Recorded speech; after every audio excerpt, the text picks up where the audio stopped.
გამარჯობა. ამ ვიდეოთი გამოგზაურებთ მტირალას ეროვნულ პარკში. პირველი, რაც კი პარკის შესასვლელში დაგხვდებათ, არის მდინარე და მდინარეზე გადასასვლელი ხელნაკეთი მოწყობილობა ხის, რომელიც შეგიძლიათ თავად მართოთ. ლიფტის მსგავსი მექანიზმი აქვს, ოღონდ ჰორიზონტალურად. და ლიფტებს ხელით არ მართავთ. ეს არის მექანიკურად გაკეთებული. საკმაოდ საინტერესო თავგადასავალია ერთგვარი მდინარის გადაკვეთა.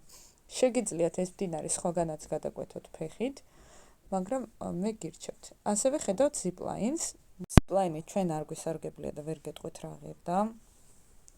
მაგრამ საკმაოდ ექსტრემალური და საინტერესო თავგადასავალი იყო, ეგეც ასე ჩანდა.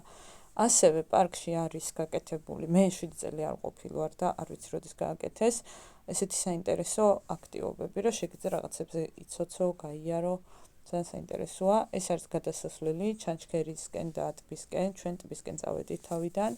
აი ესეთი ლამაზი გზა მიუყვება ბილიკებად. ძალიან კარგია.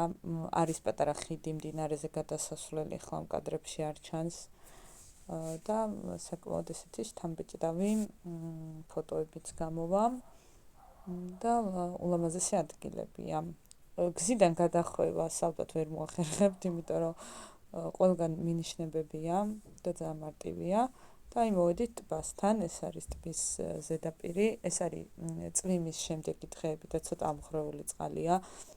სხვა დროს რომ ყოფილვარ, უფრო სუფთად ამხვდა. ისე გამოვიდა, რომ ჩანჩქერის ვიდეო არ გვაქვს. მაგრამ აი ჩემი ცურის ვიდეოთი დავამთავრებთ ამ ვიდეოს. ისე პარკში უამრავი რამ არის აღმოსაჩენი და შეიძლება მანდ 2-3 დღის გატარებაც.